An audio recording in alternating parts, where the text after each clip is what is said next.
Assalamu alaikum and welcome to another Tabadlab Policy Roundtable. Today, we're really excited about launching a new Tabadlab working paper that has been authored by Abdul Basit of the RSIS Research Institution in Singapore. And it is a timely and important intervention in terms of framing what the future of the counterterrorism discourse in Pakistan is going to be. Basit has put together, to my mind, obviously, a very useful policy intervention that should help summarize and surmise the nature of the challenge. We've arranged for and we've been lucky to get a really fantastic panel of experts to talk about this topic. I'm really happy to be joined by Dr. Rabia Zafar from the U.S. Naval War College, Dr. Trisha Bacon, who is no stranger to anybody that is familiar with the Tabadlab. Thank you again, Dr. Bacon, for joining us. Noreen Chowdhury Fink, who is with the Sufan Center in the United States, and of course, the author of the report, Basit. Basit, instead of me going into what this paper does and what you're doing, why don't you give us a quick rundown of why we decided to do this and what is the key message that you're trying to deliver through the paper? Basit? Okay, thank you very much, Musharraf. Thank you for pushing me to do this paper and very constructive feedback during the course of writing. And in timing wise, I think the thrust of this paper is to initiate a debate in Pakistan, to kind of zoom out from the discourse which we saw developing locally in the shadow of the US-led war on terror. The US-led war on terror, in my opinion, had a paradoxical impact on Pakistan's threat landscape, as well as the policy discourse that we have in Pakistan. At one side, it has complicated the way the threat landscape is. It has become more lethal. It has expanded from the periphery of the country to different parts. Once again, it has been confined now to the periphery. Nonetheless, the threat still persists. At the same time, on the positive side, now we have in place institutional structures in Pakistan, National Counterterrorism Authority. We have our security forces who are now well trained as well as battle hardened in asymmetric warfare, and they have tackled with this threat, and we can quite confidently say that we are well equipped to deal with the threat. Having said that, the tendency in Pakistan has been to kind of move away from owning what the threat is. And the major reason for that was there was no domestic buy-in, except for 2015 to 2020 period, when in the aftermath of the Army public school attack, a public buy-in was there. But once again, we see as things are evolving in Afghanistan, that ownership and that consensus to fight terrorism has once again become quite polarized. So the question then really is, where do we go from here? Because terrorism in Pakistan predates 9/11. It didn't start with the war on terror, not going to end with Afghan chapter of the war on terror closing. So then what really is that Pakistan should be doing?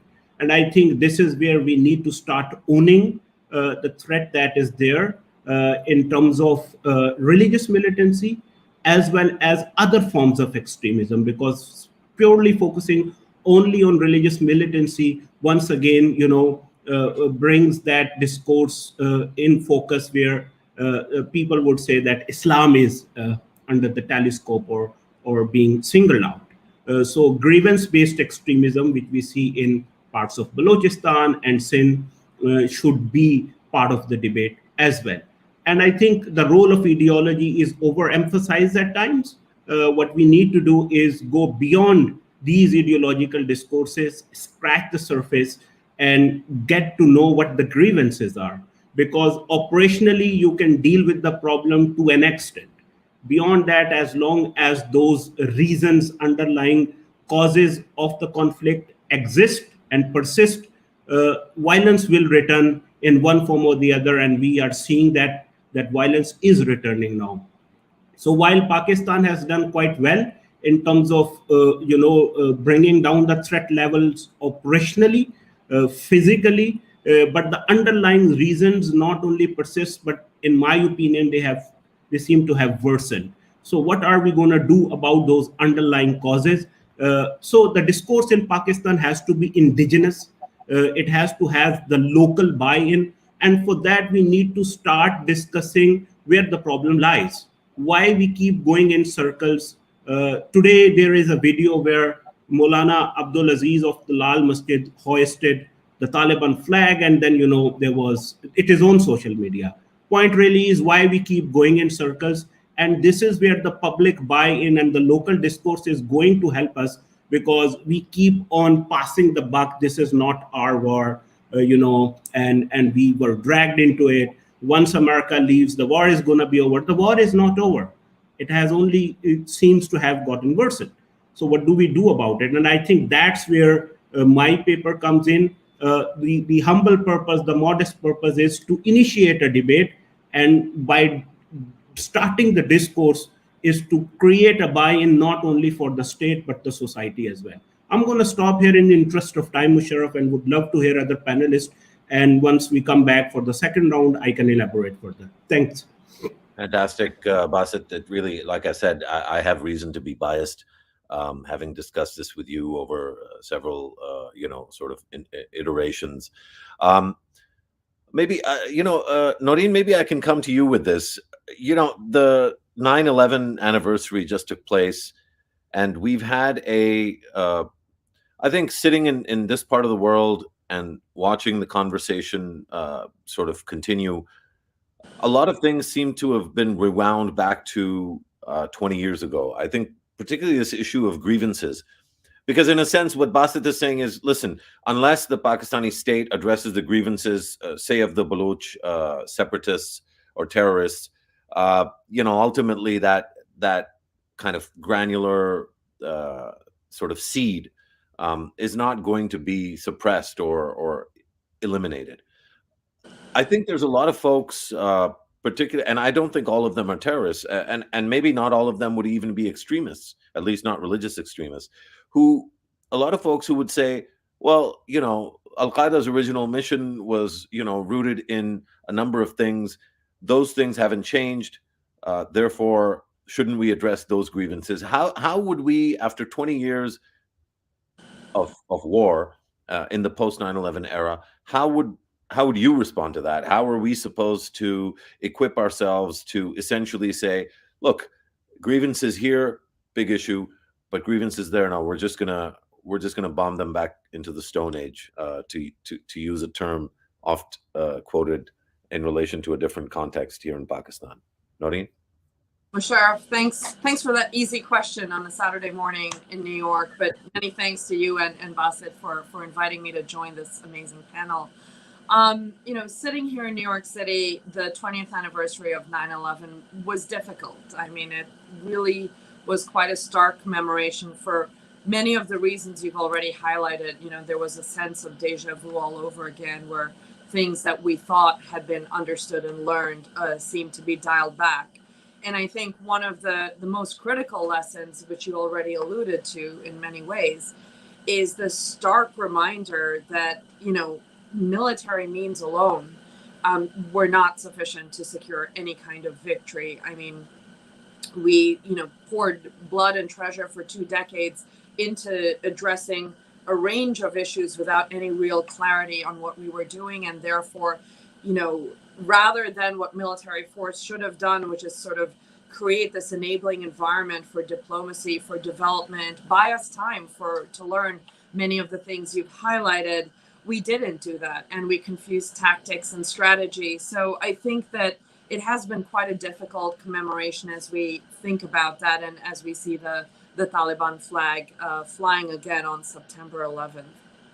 I think, Basit's paper did a really tremendous job also of highlighting, as you pointed out, that these are complex environments. And again, this kind of one spear approach we took really didn't help us in this complex context. I mean, Basit notes in Afghanistan, as in many other places, that the terrorist threat is not monolithic. Neither are the groups monolithic. You're dealing with ethnic groups, religiously motivated groups, other political ideologies, and politically motivated groups.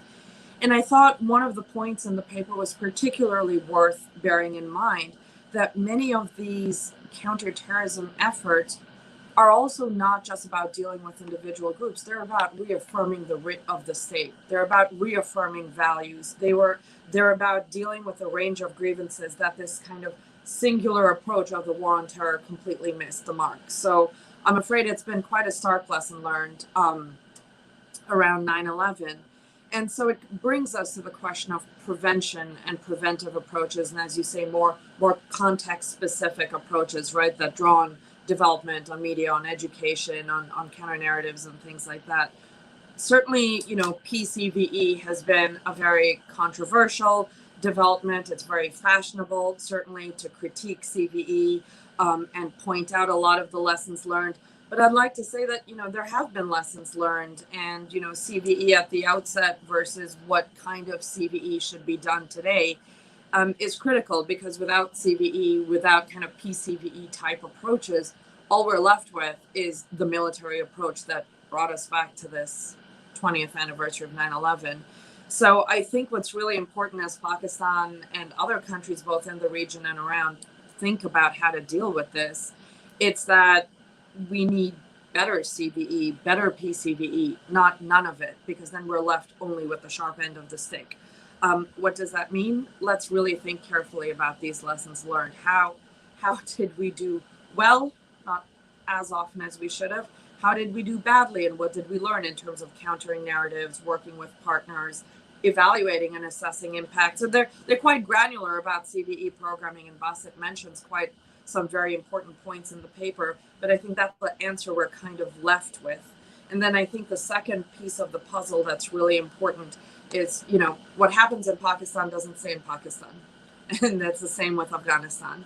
And so the regional impacts and dimensions have to be part of a CT approach. Otherwise we'll be right back at 9/11.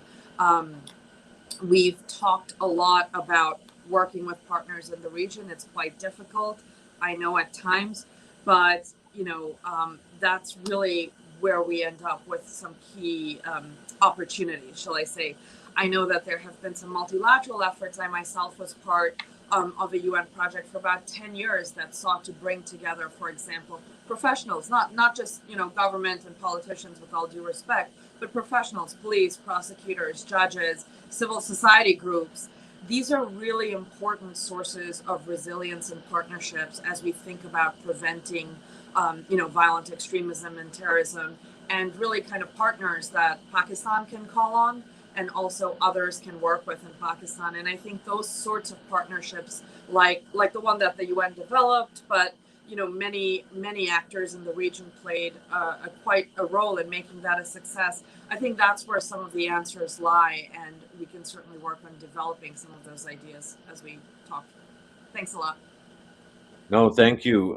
This is really, I think the reference to the PCVE and the CVE efforts, certainly, I think, having been involved with some of them myself, what we saw in the early days of, I think really it picked up after Iraq, and then I think the UK's entry into the fray, or rather its sort of resurgent entry into the fray after 7/7, probably changed the landscape substantially. But I guess that's Dr. Zafar, that's the whole problem, right? We have you'll excuse me for that. I'm going to let that ring while I finish the point, and then I'll mute myself. We have a situation in which all of these efforts, in terms of the big picture thinking, is informed by the Western experience. But there's a lot that Pakistan itself has done. Basit has talked about that. And I wanted Dr. Rabia Zafar to talk a little bit about what Pakistan might have learned from itself and how that might be changing as we see the threat landscape in Afghanistan evolve. And I think, frankly, the threat landscape in Pakistan evolve and probably enhance. How are those lessons likely to be learned? There's a follow-up question I have on that, but I might take that to Dr. Bacon. Dr. Zafar? Thank you, Musharraf, and thank you for having me here. I'd like to congratulate Basit for an excellent paper that makes a number of very important contributions, I think, to the discourse. Before I answer your question, I just need to make a quick disclaimer, which is that the views I expressed here are solely my own and do not reflect those of the US Navy or any part of the United States government. To answer your question, so I look at entrepreneurial incentives for extremist violence. So I argue that a key group of actors, not the rank and file members of extremist groups, but really the ones at the top, the leadership who make these decisions, who set the trends in violence, who make choices on whether or not to pursue a certain type of violence and the timing of that violence. I argue that that group of actors responds to very entrepreneurial incentives, the incentive structures around them. They operate for, their objectives are affluence and influence, a seat at the table, and just straight profit making. And that group of actors, who I call enterprising extremists, will engage in whatever form of violence is most conducive to their ends at the time. So we see in Pakistan the same group or groups of actors at times engaging in what we would describe as religious-based extremist violence, at other times engaging in ethnic violence, at other times just pure criminal, organized criminal violence, right? And we see this crossover effect, and Basit talks about this too in his paper. You have different types of violence, and that's why I think the paper is so important in actually teasing out what we mean by extremism or extremist violence. That normative use of extremism or extremist violence is no longer either analytically very satisfying or useful in terms of setting policies that work, right? And to that point of, how these local incentives then impact, what can we do about it, right? So this move away from this 9/11 counterterrorism discourse, I think it's an important call made in the paper, right? That we need to move away from that. I would argue that the United States has moved away from that type of discourse as well. Although we do see some of the same type of political narratives, especially in terms of the bilateral relationship between Pakistan and the United States, I feel like the actual counterterrorism or counter-violent extremism discourse has learned from the past 20 years. The problem is that perhaps it hasn't learned from the past 42 years, which is what I would argue needs to be done. But from the past 20 years or so, I think, as Noreen also pointed out, United States policies, I think, and the counterterrorism community at large, both in Pakistan and the United States, has learned, what works, what doesn't. Military solutions, without the strategic thinking, don't work. Just a pure use of kinetic forces, as Basit pointed out in his paper too, that's not effective, right? We've seen that over and over. So, to the larger point, what does work? I think that's where this paper and these type of discussions play a role, right? So if we analyze this group as being, at least important members in these groups as being driven by incentives, that's promising, right? That's promising in terms of policy, because you can actually influence incentives rather than, trying to change hearts and minds and affect people's religious views or ideological beliefs, right? Incentives are in many ways easier to influence, right? So what type of incentives do they respond to? Locally, I found in Pakistan, so my study was a subnational study in different parts of Pakistan. Quetta, Islamabad was a general, but Lahore, Karachi, and Peshawar. And what I find is that those type of incentives are very much localized in cities, among cities, right? So that's why we see this variation. At certain times, if you look at, if you divide the data subnationally, you'll see that spikes in violence happen at one place, and there's a lull in violence in a different place, in extremist violence. So why is that? If it's religious extremist narratives, we should see that across the board, right? Because we can find evidence for those type of narratives in all these cases, in all these cities. But we see variation in the incidence of extremist violence over time among these cities. So why is that? And I argue that has to do with very localized incentives. So, is there the marketplace of violence? Is there a monopoly or a near monopoly? Is there one actor that is an extremist actor that people are trying to bandwagon with? They're trying to emulate. We've seen this in Karachi at certain times. We're seeing this now in Afghanistan, where you had, right after the fall of Kabul, you had people going and demanding extortion money, demanding people's cars and saying that they were part of the Taliban, where locals were telling us they're not really part of the Taliban. This was the local thug. This was the local criminal who is now emulating this because it works, right? So, so that's one element of these localized structures.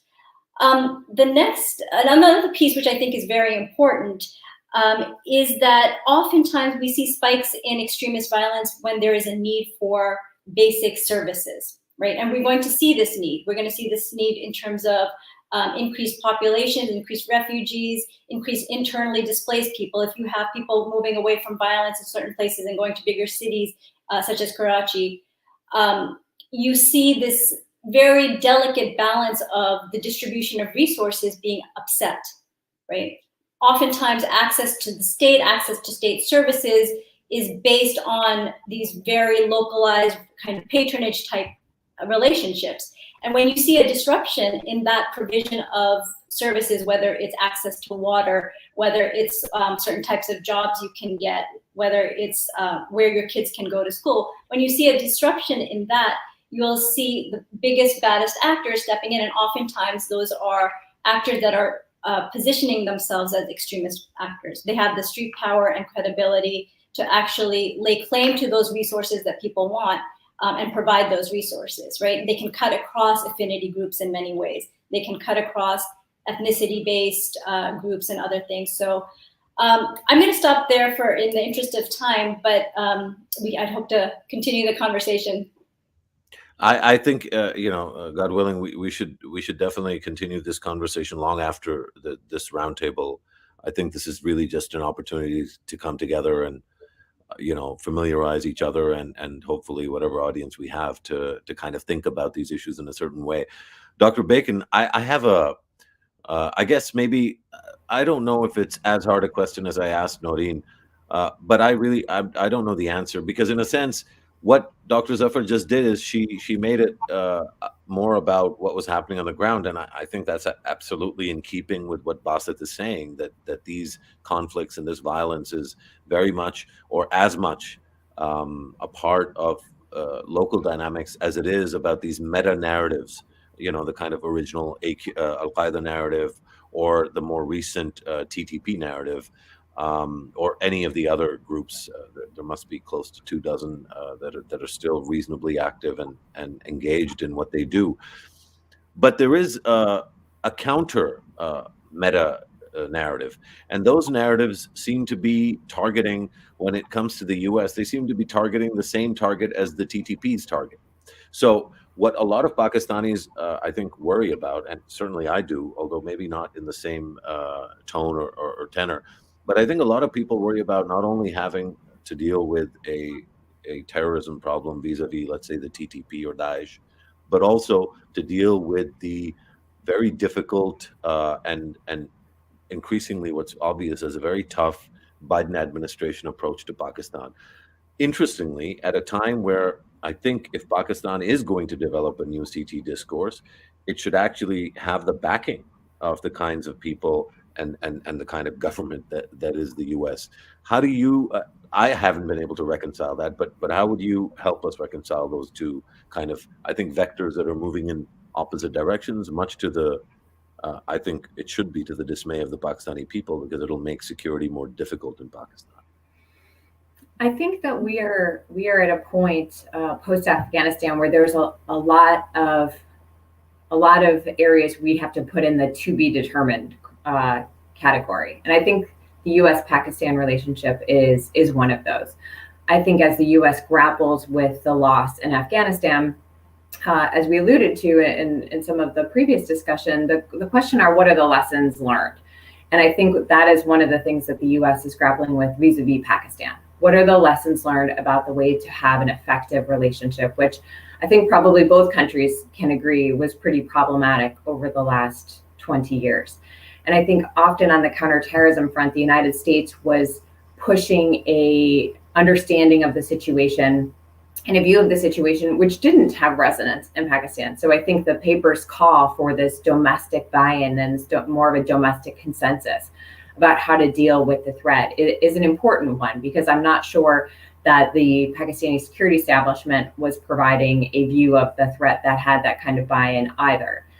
So I think that there were multiple views about the threat in Pakistan and Pakistan's CT capability, which were working at sometimes at cross purposes. So I do think that the U.S. is trying to determine what the relationship with Pakistan will be going forward. And with the dismay at how things have resolved in Afghanistan for the moment, in the Biden administration and some of the security circles in the United States, there is some frustration with Pakistan about those results. I think there is merit to the expression that failure has 1,000 fathers. So I think blaming Pakistan is, of course, a vast oversimplification, but I do think that there is some frustration about that has accumulated over the years, especially for this administration, which of course has a lot of the same players that the Obama administration had as well. So I think the US and Pakistan have to come to a new understanding of how the relationship will be going forward, of course, overall, but in particular when it comes to counterterrorism, because I think this is an area of potential tension going forward where the US has CT concerns in Afghanistan that it wants Pakistan's assistance with, and that Pakistan may not be inclined to prioritize because, as this paper points out, there is an array of terrorism concerns that Pakistan has to deal with that domestically and that are emanating from Afghanistan on its own. So I do think that there are tensions in this relationship at this point, but I don't think that the Biden administration, as far as I can tell, has made any determinations of how this will go going forward. I think it's in a reacting mode to the current situation, and that there hasn't been that sort of strategic evaluation of how the relationship will go going forward. That's part of the discussion that is going on in the deliberations that are going on about the way forward. Thanks for that. I think that was really well responded to, because I think it is a tough question.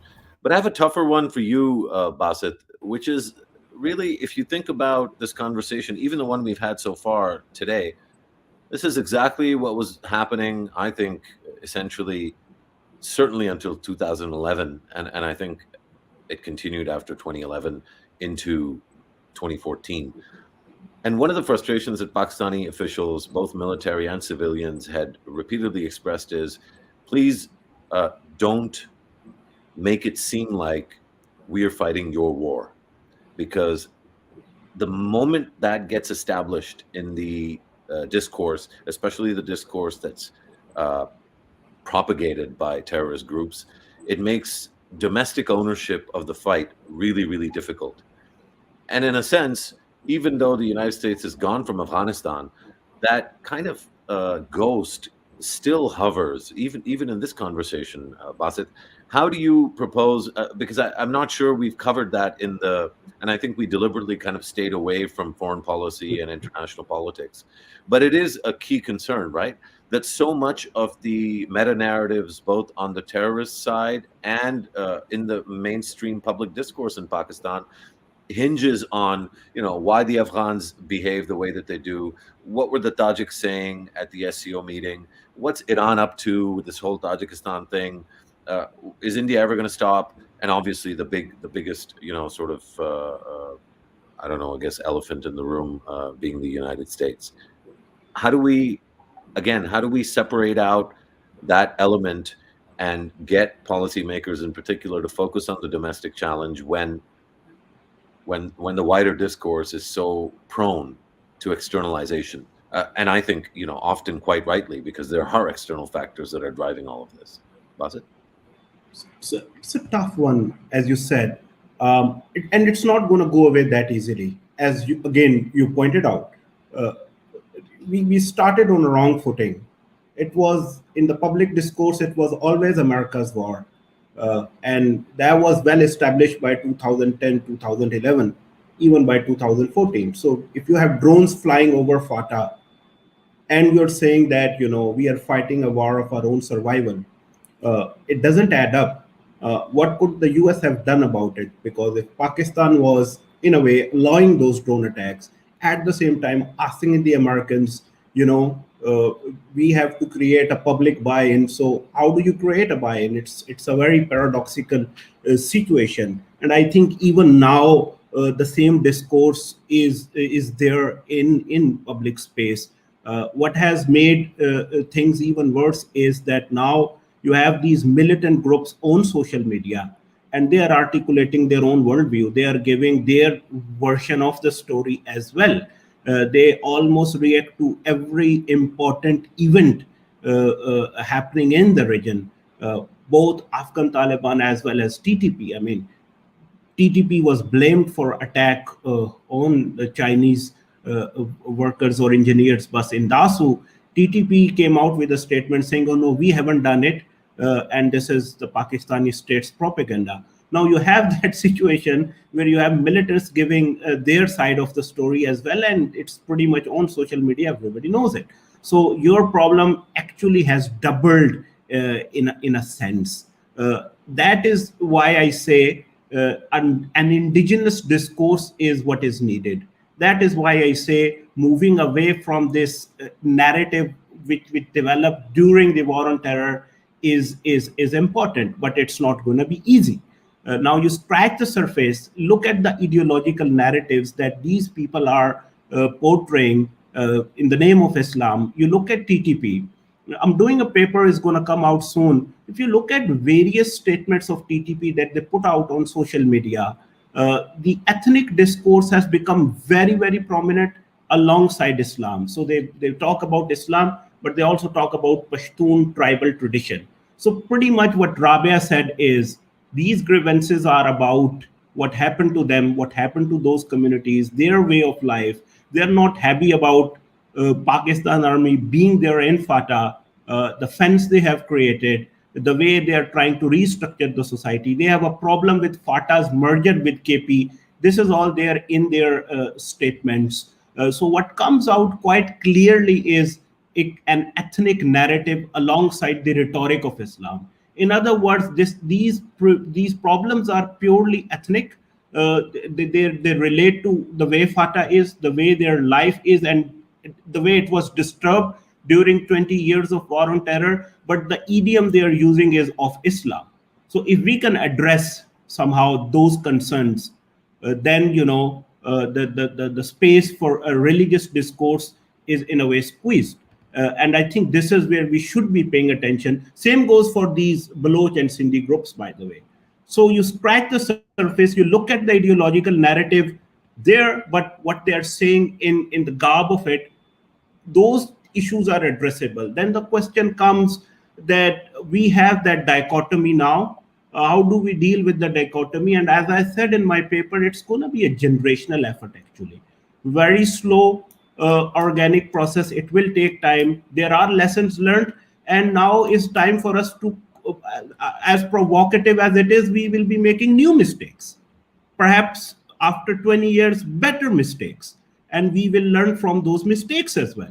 So I think it's an ongoing process. The dialogue should continue. This is where I am, Musharraf. I mean, frankly, I wish I could answer your question, but do you have an answer? I don't have a perfect answer. We have our own paradoxes. We have to live with them. Part of it is the state policies. Part of it is the way the society is, the way society perceives what happened in the region for the last 20 years, particularly in the last 20 years. We have some successes, we have some failures. We have spikes in violence, then we have lull in violence. This is the way it is going on. My problem is we keep moving in circles. How do we break that vicious cycle of going in circles with it? And at least the answer, tentative answer I have is an indigenous discourse. It will be a slow, painstakingly slow process. It will be a generational effort, but let's keep the dialogue going. Let's have more people on the table, hear them out. What do they have to say? And this is how it moves forward. Last point, again, ideology, don't buy into that. Look at the grievances, can we address them? And I think we can. And that is where the opening is. Yeah, thanks. Thanks, Basit. On the ideology thing, I want to take that question to Dr. Zafar. But before I do, Noreen, it seems to me like the nature of the challenge for the Pakistani state. I myself, having sort of gone into state service, into sort of public service after the Salalah attack in 2011, really born out of a sense that this kind of pressure is very difficult, and all hands in, right? Like anybody that can do anything to kind of help.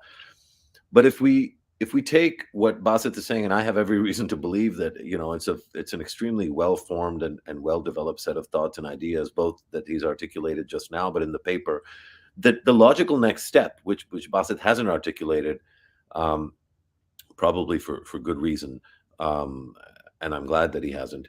But the logical next step is, what is the future of states like Pakistan? And I would argue, there's a question in here somewhere. I would argue that there aren't any states like Pakistan, right? Like, I think wherever else this has happened, we have Somalias and we have Iraqs and we have Syrias and we have Libyas and Afghanistans. Well, we don't have at least a hard power capable state of the kind that Pakistan is. And so many of the challenges and these local narratives and local issues are actually not solvable with hard power.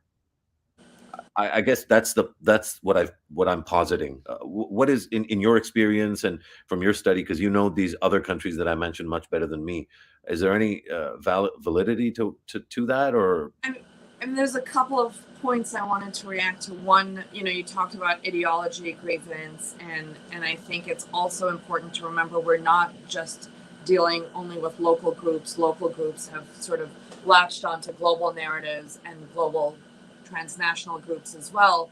And so we may have also, seen sometimes divergence where you have the kind of senior leadership of transnational terrorist groups that are very much driven by ideology, power, material benefit, all those things combined. But ideology is not insignificant when you think about the development of groups like ISIS and Al-Qaeda.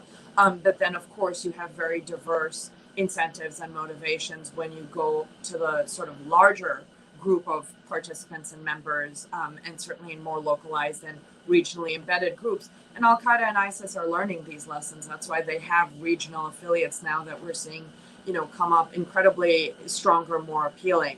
So I just wanted to make that point on ideology and how these groups are developing and how kind of local, regional, and transnational dynamics might intersect. So you might have like senior leadership that is creating a movement which is governed by some ideological objectives, and then you have others that come in for a variety of incentives. I think that certainly Pakistan is in a difficult situation, but I wouldn't argue that it's necessarily unique.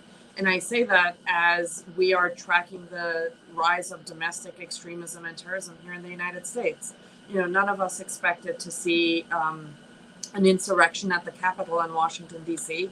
on January 6th. And I would argue that maybe, some of the ideas you just talked about, we are ourselves seeing in the US. How do we deal with such vastly different ideas of what the state should be, who belongs, who is in the in-group, who's the out-group, and quite frankly, what is the role of religion in the state? What is the power of religion to dictate how we do politics, how we live our lives, social conventions. And I think it's quite fascinating, distressing, all a range of things to see such a discourse in the US. So I just wanted to take issue. I don't know if it's any comfort that Pakistan may not be alone in this. It may be very cold comfort, what I'm offering. But I think that many of us will be seeing this in various states. I've certainly heard colleagues and experts talk about Iraq in many similar ways as well. I think what, the more difficult aspect of what Basit's paper highlighted is not just the need for an indigenous counterterrorism approach. Absolutely. CV is sometimes just a shorthand for that. But I think even more importantly is a new national narrative, something that almost a wholesale renewal of the social contract, what we're talking about, right? Who belongs in the state? Who is Pakistani? You can substitute that in other states as well, countries. That is going to be that morning coffee hasn't kicked in, generational effort that Basit's talking about, because it's as much about building the narrative of the state as it is about countering terrorism. So the countering terrorism CVE, in many ways, if you want to think of, will be the negative aspect, right? You need to counter it. The really positive and far more long-term objective is about building a narrative of the state that certainly counters violent extremist narratives, but also provides that very important positive alternative. I think it'll be a generational struggle here in the United States as well. But I think that, for me, getting at that very broad question you asked, Musharraf, and the very tough, challenges, I think that's what we're looking at. I think there are other states in South Asia that are going to be dealing with similar challenges. We're still young in many ways, looking at young states, in some ways, old civilizations and young states, right? So that question of what does the state look like? What is the relationship between citizen and the state? I think that's going to be the most critical counterterrorism approach, if you will. Yeah, that makes a lot of sense, Noreen. And again, maybe Dr. Zafar, I'm sure that resonates with you as well, given the kind of, this thread of the local issues and local dynamics being so critical to informing, what's happening on the terrorism and frankly, more importantly, maybe on the counterterrorism front. Is there, in terms of your own research and kind of the conversation in the wider CT community, we don't really see what Noreen has just talked about, or at least I haven't. And so maybe tell us a little bit more about whether within the wider CT community, in terms of the academic circles, whether this idea of reframing and reorienting the idea of the state is something that is part and parcel of a wider set of thoughts about counterterrorism, or whether the distance academically and from a disciplinary point of view is too large. And so ultimately, we keep leaning back to kind of old frames, particularly kinetics, but also old frames in terms of how we describe this stuff. Dr. Zafar? Thank you. Yes, I mean, I would say that the thinking is there academically for sure. I'm not sure that it's kind of seeping down into policy, right? So I don't think there's any serious talk of reimagining the state as something else. That I don't see. What I do see is this need for new frames that you talked about. This, clearly, if nothing else, the past 20 years have shown that how counterterrorism was done, how extremism is envisioned, how it's understood is not working. So I think that is clearly there. The problem has been well outlined. I think the solutions is where, that's where the proof is. The proof's in the pudding. But I do want to, kind of reiterate what Noreen said very eloquently. I want to echo the fact that what we see and have been seeing in Pakistan is not unique, right? So this ethnic discourse or nativism, that is a global trend. We see it all over the world, in Europe, in Central Asia, in the United States, this resort back to nativism. And I think the interesting question here is, why is this resort to nativism, or why is any type of grievance really within Pakistan operationalized in Islamic discourse or extremist discourse, to be more precise, right? So I think that's really where the interesting piece of that puzzle is, that why are narratives about ethnic alienation, ethnic marginalization, or even something simple as lack of access to certain services, class-based discrimination, why are they packaged in this extremist narrative and discourse, and why are these groups and these narratives so good at doing that? I think that's really where the question is. And very quickly, I just, we've been talking about this need for an indigenous Pakistani counterterrorism discourse, which I think is clear and important. I would just reiterate that, I mean, good policy, any type of sophisticated policy, leaves room for working when there's an overlap of goals and objectives, right? And I think the problem in the past 20 years with the Pakistani-United States bilateral relationship was that while there were, goals that overlapped, there were definitely goals that were different, right? So Pakistan dealing with its Baloch separatists, dealing with different insurgencies, dealing with crime, right? Those kind of issues were not the same issues, that were not the same reason for why the United States was in Afghanistan fighting this war, right? So that was a divergence. But while having this indigenous discourse is very important, I think it's also important to recognize where there's overlap, whether that's with the United States, whether that's with other actors like China in the region that have a vested interest in protecting its economic investments in the country. So I just wanted to throw that wrench in the discussion right at the end. Well, it's really interesting that you've thrown that wrench in when you have, because really, without saying so much, I don't know, and maybe Basit can speak to this, but Dr. Bacon, just isn't the whole point of having indigenous, I mean, the big lesson learned from this paper and from the last 20 years for me is, if the U.S., if Pakistan does the same thing it did with the U.S., vis-a-vis Afghanistan, again, for example, with China or with Russia or with Iran or with Tajikistan or Uzbekistan, you're going to have similar outcomes. So the whole idea is, let's indigenize this so that if Pakistan does do anything, kinetic or otherwise, it's based on a wholly indigenous and organic political process and sets of narratives that can't be attributed externally, and that allow for their sustenance when the going gets tough, and there's no incentive for any local politician to point outwards. Dr. Bacon, shouldn't the U.S. be super excited then about a indigenization of the CT discourse? Not to suggest that it's happening, but at least the idea, because really what we're saying is Pakistan should not repeat the experiences, both positive and obviously negative, with other powers. There seems to be a lot of binarism vis-a-vis China in particular in terms of the replacement regional power. Obviously, that's informed by the global competition as well.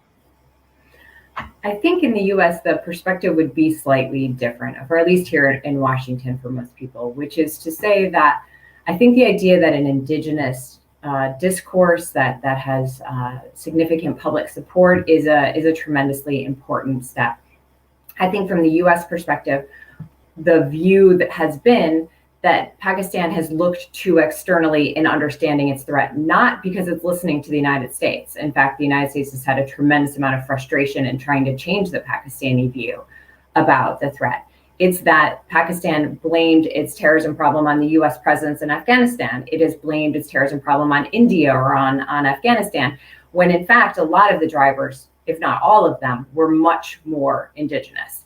So I think that from a US perspective, the hope would be that this kind of dialogue would look more internally into society and look less externally in terms of where the sort of culpability lies. And I think as part of that indigenous discourse, the United States hope would be that part of that would be a security establishment break from supporting militant groups that operate in Afghanistan and in India. So I think that there would be a different viewpoint from the United States about what lessons Pakistan should take from the last 20 years. And this will probably be a continuing area of tension and dissonance between the United States and Pakistan. Yeah, I think the results are in on that test, as far as at least India is concerned. And I just don't see any chance that there's going to be an indigenization of, in so many words, from a Pakistani perspective, an indigenization of India's fight, because those groups, have had a history with Kashmir. And again, I think it goes back to Basit's point about grievances.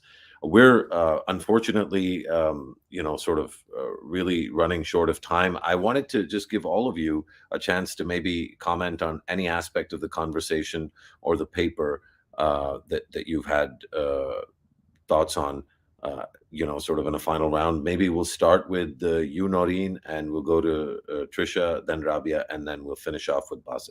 Noreen? Sure. Well, I think one thought I'll leave with, if not the final one, and I hope we can reprise this conversation often, is that we should really think a lot more about, some of the linkages between geopolitical dynamics and, as you said, events on the ground. Certainly in the US, we've heard, for example, the withdrawal from Afghanistan, presented as an opportunity to focus on great power or near peer competition. We've heard a lot about the diminished focus on counterterrorism to allow us to free up resources, to focus on big geopolitical dynamics. But, I think as that movie Syriana reminded us, it's all connected. And, many of us have often said that for a country like the United States, it'll be important to walk and chew gum at the same time. And, by that, reminding ourselves that some of these big geopolitical dynamics and the terrorist threat are not going to be mutually exclusive. And I think that, as you described, for Pakistan to think about its own indigenous approach to counterterrorism, it will be the same question, right? You need to address, as we've talked about, dynamics on the ground and the various different groups and their motivations and grievances, but also consider a very different and evolving geopolitical dynamic. And how does this fit in? So once again, like a one-track approach, kind of like the old school, counterterrorism and nothing else is not going to work. We need to think about new stakeholders, new dynamics, and really learn the lessons of the past so that we can deliver, as Basit said, better and new mistakes, hopefully, but also hopefully fewer. Thank you. Thanks so much, Noreen. Dr. Bacon? I think that this is an ideal point for this paper because the counterterrorism efforts worldwide are at an inflection point.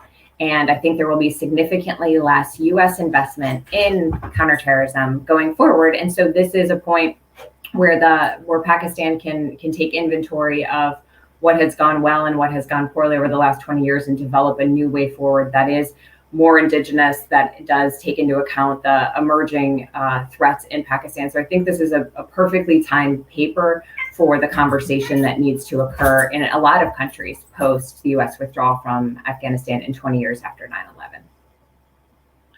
Thanks so much, Dr. Bacon. Dr. Rabia Zafar.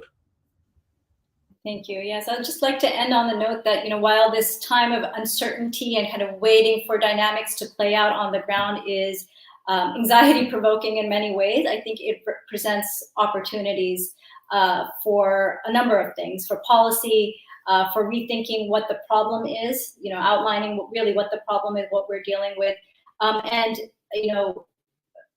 based on my argument and my research, I would say this is the time where incentive structures, opportunity structures are changing. And this is the time where you can actually influence them. Right? Once they get going, they become sticky in some ways and it's harder. But this is where you can signal to certain groups that certain type of violence is not allowed, where you can actually impact funding streams using law enforcement, not necessarily military kinetic means, but improving law enforcement to shut down certain funding streams that are feeding into this extremist narrative and extremist violence or the potential for it. You can step in and try to make sure that governance services are being provided, doing that hard work. And that, I think, is a generational work too, changing bureaucratic norms, changing service provision, changing incentives of different bureaucrats. The Pakistan is undergoing some debate on its national curriculum. I think that's another aspect of trying to influence the way that extremism is discussed, the way that kind of these narratives take hold of a various set of problems. So, I mean, that's the thought I would leave us with today, is that this is really the time to not only kind of calibrate what's going on regionally and globally and, rework relationships in the region and with the United States and other actors, but really doing the work within the country to affect these local incentive structures that we see produce extremist violence. Thank you for that, Dr. Zafar. Final word to you, Basit. You seem to have instigated, quite wide acceptance and enthusiasm for this paper. I hope you feel very good about that. I think it's an important piece, and I'm going to ask everyone on the panel and others that watch this to do indeed read the paper and disseminate it as widely as you can. I think it's a very, very important piece. Thank you for doing it, Basit, and thank you for doing this to all of the panelists. Basit, you get the final word. Yeah, so thank you very much for kind words and appreciation, Musharraf, and to all the panelists for the positive feedbacks and some critical points as well. I agree with all of them. That really is the purpose of the paper. People can disagree with what I've said. I've left some very provocative points in the paper as well, for people to disagree and start a debate. For me, youth, Pakistani youth is the core group we should focus and invest our energies on. Because if we are talking about a generational change in the society, this is where it starts. And why indigenization is important, I'll just give one example, and I'll leave it there for you to conclude. When I was working in Pakistan, we did these surveys where one question was to people about suicide terrorism, and oftentimes we saw these responses from people that they had their problems with it, but they wanted the religious scholars or the religious discourse to guide them in, kind of renouncing it. But those fatwas perhaps were not there. Those religious rulings were not there. But once we saw these religious rulings coming out emphatically against suicide terrorism, people started denouncing it. And the follow-up surveys showed that people were against it. So if the public discourse is guided in a right manner, I think people do respond to it. It's just that, that discourse is missing at the social level. It all only takes place at the policy level and doesn't, as Rabia said, some of it doesn't trickle down. So it has to, trickle down to at the social level to make an impact. So I think youth is the focus. We are at a time which brings a lot of challenges, but opportunities as well. So let's grab the opportunities, keep the discourse going, and that's our only option. Yeah. Fantastic. Basit, Dr. Trisha Bacon, Dr. Rabia Zafar, Noreen Chowdhury Fink. This was really fantastic. It's shorter than one of our usual policy roundtables, but I thought we packed in quite a bit. And as Noreen rightly said, I think it's important to continue the conversation. So I hope you'll all come back and join us in similar conversations in the future. Once again, I would strongly urge all those watching to do download the paper and read it. Basit's done a phenomenal job. I'm grateful to all the panelists, especially grateful to Basit, and we'll see you again very soon, inshallah. Khuda Hafiz.